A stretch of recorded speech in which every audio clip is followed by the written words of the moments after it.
Hi ನಮಸ್ಕಾರ, welcome back to my YouTube channel. ನಾನು ಸುಷ್ಮಾ. ಇವತ್ತು ಈ ವೆದರಿಗೆ ಎಲ್ಲರಿಗೂ ಇಷ್ಟ ಆಗುವಂಥದ್ದು ಒಂದು ಬೋಂಡ ಸೂಪ್ ಮಾಡೋದು ತೋರಿಸ್ತಾ ಇದ್ದೀನಿ. ಈ ಬೋಂಡ ಸೂಪು ಸಖತ್ತಾಗಿರುತ್ತೆ ಮತ್ತು ತುಂಬ ಈಸಿ. ಆ್ಯಕ್ಚುಲಿ ಎಲ್ಲರೂ ಬೋಂಡ ಸೂಪ್ ಅಂದರೆ ಸ್ವಲ್ಪ ಕಷ್ಟ ಅನ್ಕೋತಾರೆ, ಬಟ್ ಒಂದ್ಸಲ ಈ ಥರ ಟ್ರೈ ಮಾಡಿ, ಬೇಗನೂ ಆಗುತ್ತೆ ಮತ್ತು ಸಿಕ್ಕಾಪಟ್ಟೆ ಈಸಿ ಇದೆ. ನಾನಿಲ್ಲಿ ಉದ್ದಿನಬೇಳೆನ ಒಂದು 4-5 ಗಂಟೆ ಮುಂಚೆನೇ ನೀರಲ್ಲಿ ನೆನೆಸಿಟ್ಕೊಂಡಿದ್ದೆ. ಅದನ್ನು ನಾನಿಲ್ಲಿ ನುಣ್ಣಗೆ ರುಬ್ಕೋತಾ ಇದ್ದೀನಿ. ನುಣ್ಣಗೆ ರುಬ್ಕೊಂಡು ಆದಮೇಲೆ ಅದಕ್ಕೆ ನಾನಿಲ್ಲಿ ಕಾಳುಮೆಣಸು ಮತ್ತು ಜೀರಿಗೆ, ಉಪ್ಪು ಹಾಕೋಬೇಕಾದ್ರೆ ನೋಡಿ ಹಾಕೊಳ್ಳಿ, ಯಾಕಂದರೆ ನೀವು ಸೂಪಿಗೂ ಉಪ್ಪು ಹಾಕಿರ್ತೀರಾ.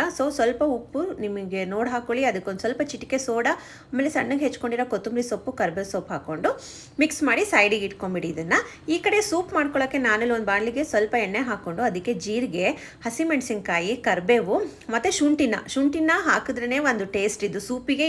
ಈ ಸೂಪಿಗಂತೂ ಶುಂಠಿ ಹಾಕಲೇಬೇಕು, ಸೂಪರ್ ಟೇಸ್ಟ್ ಇರುತ್ತೆ. ಅದಕ್ಕೊಂದು ಸ್ವಲ್ಪ ಹಿಂಗು, ಆಮೇಲೆ ನಾನಿಲ್ಲಿ ಟೊಮೊಟೊನ ಹಾಕ್ಕೊಂಡು ಸ್ವಲ್ಪ ಫ್ರೈ ಮಾಡ್ಕೊಳ್ಳಿ. ಆಮೇಲೆ ಅದಕ್ಕೆ ಅರಿಶಿನದ ಪುಡಿ, ಇದಕ್ಕೆ ಉಪ್ಪು ಹಾಕ್ಕೋಬೇಕಾದ್ರೆ ನೋಡಿ ಹಾಕ್ಕೊಳ್ಳಿ, ಯಾಕಂದರೆ ವಡೆಗೂ ಹಾಕಿರ್ತೀರಾ. ಸೊ ಇದು ಬ್ಯಾಲೆನ್ಸ್ ನೀಟಾಗಿ ಆಗಬೇಕು. ಉಪ್ಪು ಹಾಕ್ಕೊಂಡು ಅದಕ್ಕೆ 1 spoon jeera powder, 1 spoon pepper powder ಹಾಕಿದ್ರೆ ಮುಗೀತು. ನೀಟಾಗಿ ಎಲ್ಲ ಒಂದು ಸಲ ಫ್ರೈ ಮಾಡಿಕೊಂಡು ಹಸಿ ಕಾಯಿ ತುರಿ ಹಾಕ್ಕೊಳ್ಳಿ. ಒಣಕೊಬ್ಬರಿಗಿಂತ ಹಸಿ ಕಾಯಿ ತುರಿ ಹಾಕಿದ್ರೆ ಟೇಸ್ಟು ತುಂಬ ಚೆನ್ನಾಗಿರುತ್ತೆ. ಆಮೇಲೆ ನಾನಿಲ್ಲಿ ಮುಂಚೆನೇ ಹೆಸರು ಬೇಳೆನ ಒಂದು 3-4 ವಿಷಲ್ಲು ಬೇಯಿಸ್ಕೊಂಡಿದ್ದೀನಿ, ಮೆತ್ತಗೆ ಈ ಥರ ಮಾಡ್ಕೊಂಡಿದ್ದೀನಿ. ಅದನ್ನೊಂದ್ಸಲ ನೀಟಾಗಿ ಮಿಕ್ಸ್ ಮಾಡಿಕೊಂಡು, ನೀವು ನೋಡಿ ಸೂಪೆಲ್ಲ ಸ್ವಲ್ಪ ತೆಳ್ಳಗೆ ಇರಬೇಕು. ಸೊ ಕನ್ಸಿಸ್ಟೆನ್ಸಿ ನೋಡಿಕೊಂಡು ಅದಕ್ಕೆ ನೀರು ಆ್ಯಡ್ ಮಾಡ್ಕೊಳ್ಳಿ. ಒಂದು ಕುದಿ ಬಂದಮೇಲೆ ನೀವು ಕೊತ್ತಂಬರಿ ಸೊಪ್ಪು ಹಾಕಿದ್ರೆ ಮುಗೀತು. ಇಷ್ಟೇ ಸೂಪು.